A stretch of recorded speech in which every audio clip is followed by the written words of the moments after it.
Hello and welcome to How to Start Up, a podcast for anyone starting a company.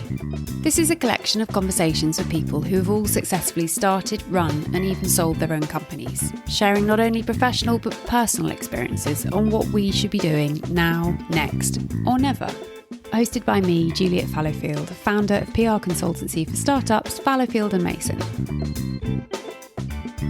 In this episode, we hear from Tom Mercer, founder of MOMA Foods, who started his company in 2005 from a London railway arch with a mission of making oats more awesome. Disappointed by the lack of convenient and healthy breakfast choices for his morning commute, he decided to solve this gap in the market and today is one of the fastest growing young food brands in the UK, as MOMA now produces a range of 21 premium products and is stocked in the UK's leading supermarkets. Tom shares with us his advice on knowing when is the right time to leave full-time employment to commit to your startup, and some great tips for securing shelf space in UK retail. Hi Tom, thanks so much for your time today. It would be great if we could start with a brief introduction as to who you are and a bit about your company. Hi Juliet, my name's Tom. I'm the founder of MOMA, which is an oat-based breakfast business.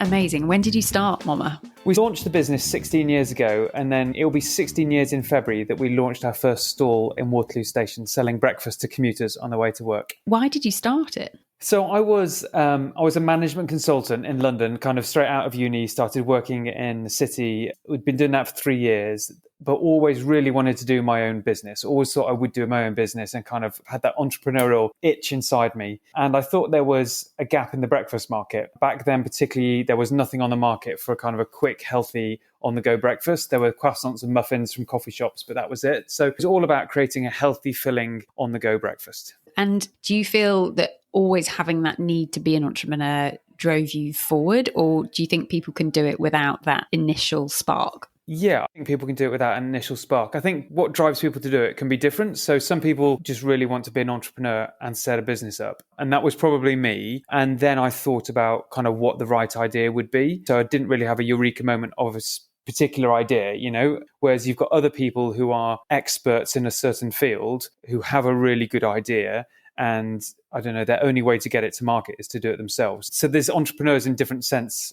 And with you, when you were working for somebody else, were you constantly thinking about, strategy and planning and putting a budget in place, or did you sort of quit and then the next day turn the lights on somewhere else? No, it's probably the former. I'm probably one of the people that did always think that I wanted to be an entrepreneur and run my own business. The job that I went into initially was brilliant, but it was always as a stepping stone to then being able to go on and do my own thing. So definitely approached it kind of that way around, I'd say, yeah. Is there anything that you had learned from your previous roles that you've brought to your own business? Management consultancy was brilliant and I learned lots of stuff and met some great people. The skill that I kind of use mostly is Excel spreadsheets. I use them all the time, every day. I pride myself on my Excel spreadsheets.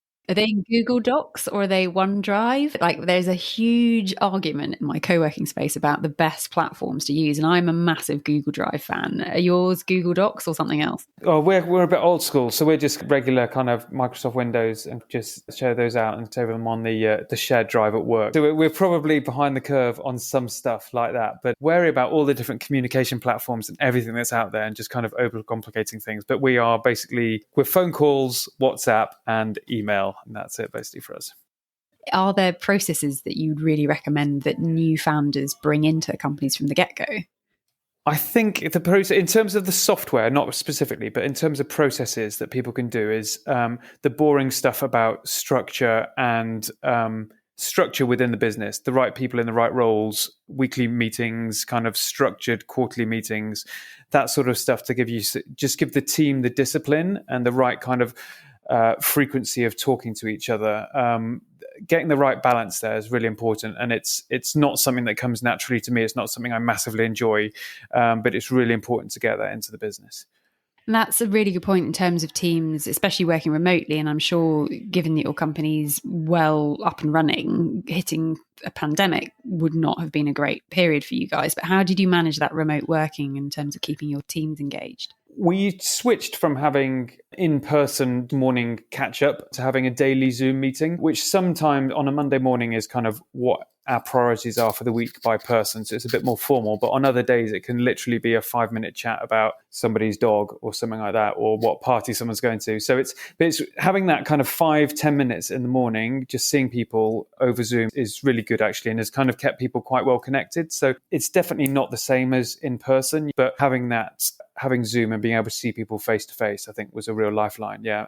So going back to when you started MOMA, what was the first thing you did when you started your business? Yes, I had the idea. I sent some surveys out to friends, kind of asking them what their breakfast eating habits were, what was important to them at breakfast. That was a kind of a survey monkey out to about 200 different people. Got the results back that kind of healthy, filling, quick and convenient breakfast was the most important thing. So that was my rationale for kind of going out there and doing a business. I then did a couple of trials in Waterloo of kind of with selling physical product. So I went down to New Covent Garden Market, bought some fruit, got some yogurt from the supermarket, got some oats, got some old water bottles, took the labels off and then stick labels on at work, and then had my kind of smoothie water bottles, and then spent all night blending oat smoothies in my kitchen in Waterloo and making these oat-based smoothie products. And then I went out onto the street in Waterloo and gave the products out, took people's business card, and then went back into the office a bit late that morning, went back into the office, emailed them a survey and said, what do they think of the product? That was my research really. So it was quite basic, but at least it was kind of getting product in front of people, kind of testing the theory that there was a real gap for a healthy, filling, on-the-go breakfast.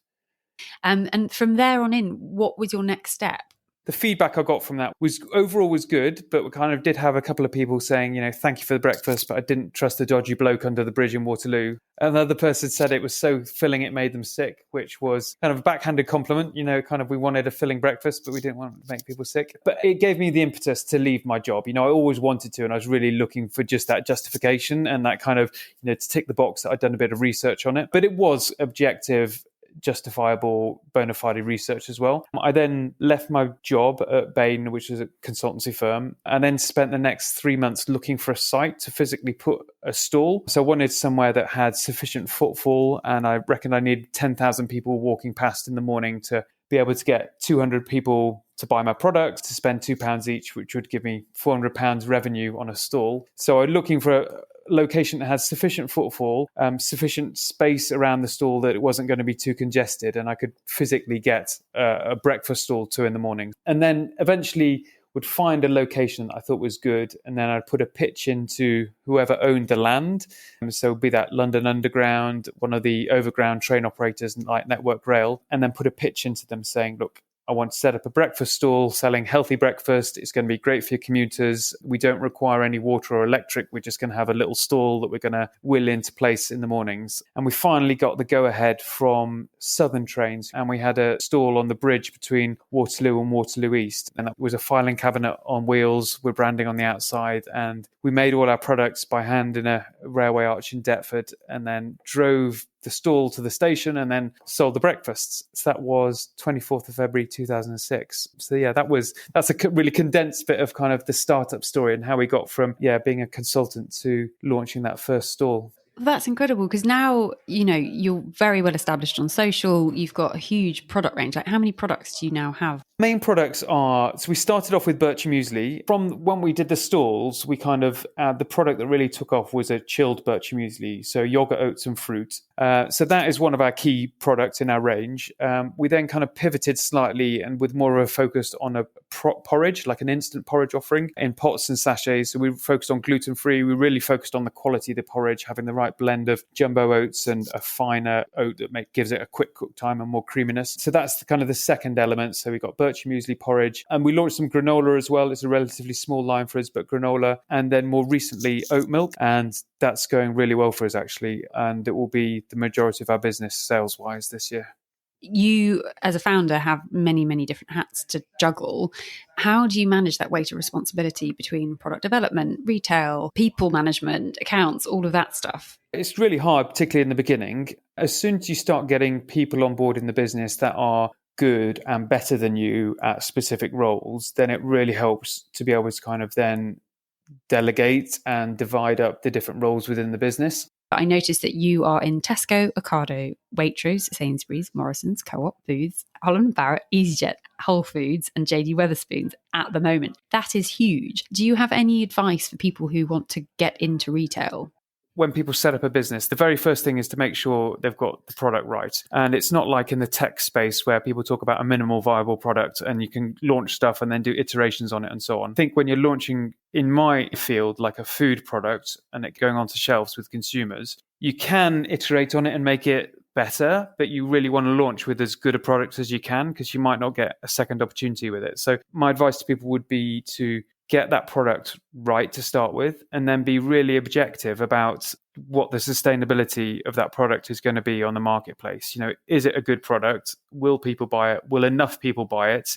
And will you make enough money out of it to be able to invest in marketing and team and all of those sort of things? So getting that objectivity, I think, is really key. A lot of entrepreneurs will have the passion. You have kind of a prerequisite to setting something up and having that drive and determination to do it. But having that objectivity on whether the product is a good product or sufficiently good is sometimes tricky. That's kind of a precursor to your question about how to get products on shelf. I think if you've got a product that ticks those boxes, so it's a product that people like and it stacks up commercially for you and for the person selling it. So, if you're selling it into a shop, for that shop, but then selling it onto the consumer, you will get it in there ultimately. If it stacks up commercially and it's a good product, you will get it in there. And the UK is quite good at that. I think it's quite a fair sector, although it's quite tough and competitive, it's quite fair.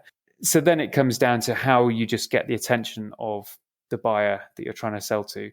How important do you think sustainability and inclusivity is when you're pitching to buyers? Because I noticed that you're supporting British farming where possible. You're talking about oats for all in the sense that you don't want anyone with any allergy or intolerance to be left out of the product. How important do you think that messaging is when you're pitching to retailers? Yeah, I think it's important. I think it's a key pillar of business now is to kind of talk about that sustainability piece and inclusiveness piece.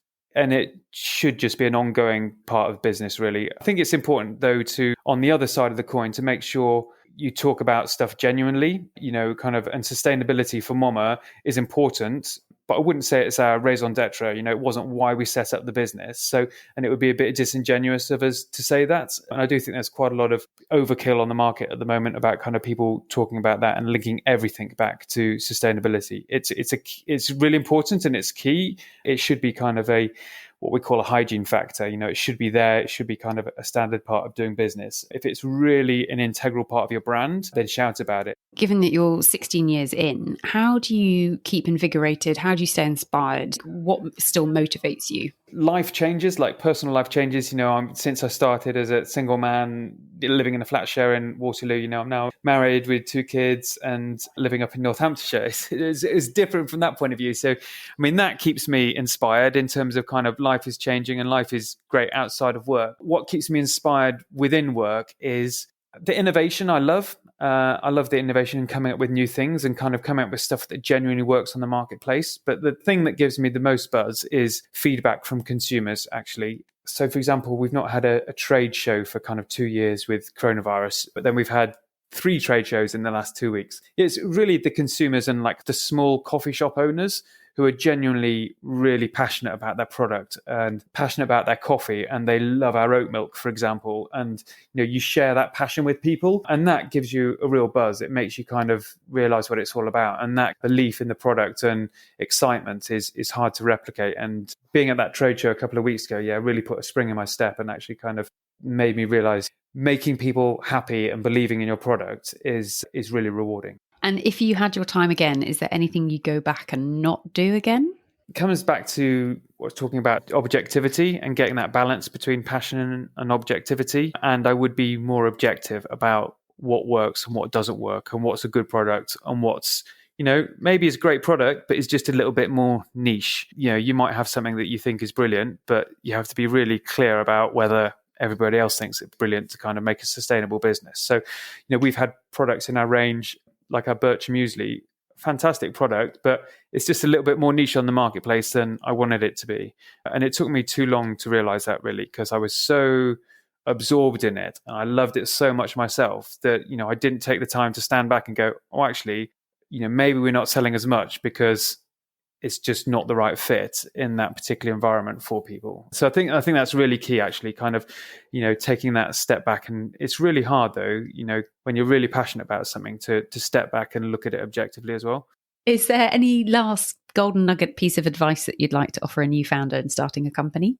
The passion and objectivity thing, the balance of that is just the key thing for me. And it always has been, getting that balance right is really, really important. There's loads of other things that are important, like, getting the right team on board, deciding how quick you want to grow and kind of what cash you need to get on board, structuring the business model correctly. But getting that objective, rational viewpoint and blending that in with that passion and belief about what you're doing is a really tricky balancing act. But if you can get that right, then it will be a success. Thank you so much, Tom. I really appreciated your time and all of your wonderful advice. Thank you very much. Very nice to chat to you.